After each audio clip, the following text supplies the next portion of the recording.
मेडिसिनमध्ये आपण एका केसमधून भरपूर गोष्टी शिकू शकतो. तर ही केस मी घेतलेली काल. तर हे 2 व्हिडिओमध्ये आपण डिस्कस करू. तर काय होतं, 63 year female resident of Pune, case known case of diabetes mellitus, diabetes पण आहे, हायपरटेन्शन आहे, IHD म्हणजेच काय असते, इश्केमिक हार्ट डिसीज. पुन्हा पुढे काय एसपीचा अर्थ होतो स्टॅटस पोस्ट, म्हणजे patient had a medical event or procedure. तर कोणते प्रोसिजर केलेले पेशंटवर? PTCAलाच काय म्हणतात, परक्युटेनियस ट्रान्सल्युमिनल कोरोनरी अँजिओप्लास्टी. तर हे कशासाठी करतात? हे कोरोनरी आर्टरी डिसीजसाठी करतात. तो रिमूव्ह प्लॅक्स इन आर्टरीज, ब्लॉकेज वगैरे असला आर्टरीमध्ये तर ते काढण्यासाठी PTCA करतात.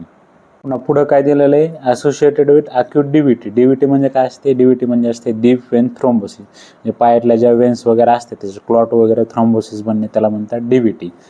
आणि RT म्हणजे राईट आणि LL म्हणजे लोअर लिम, तर राईट पायातल्या लोअर लिममध्ये DVT. आणि पुन्हा इथे काय दिलं आहे, चेस्ट पेन कसं आहे, स्टर्नम जे असते त्याच्या खाली चेस्ट पेन आहे. पुन्हा असोसिएटेड विथ ब्रेथलेसनेस, श्वास घ्यायला पण त्रास वगैरे होतोय. त्या पेशंटची छाती वगैरे दुखत होती, त्याच्यामुळे आपण त्याला सोनोलॉजिस्टकडे पाठवले आणि कॉल लिहून दिला आहे, respected sir, kindly consider following patient post PTCA, acute chest pain आहे आणि त्याचं काय करा, for 2D echo and opinion for further management.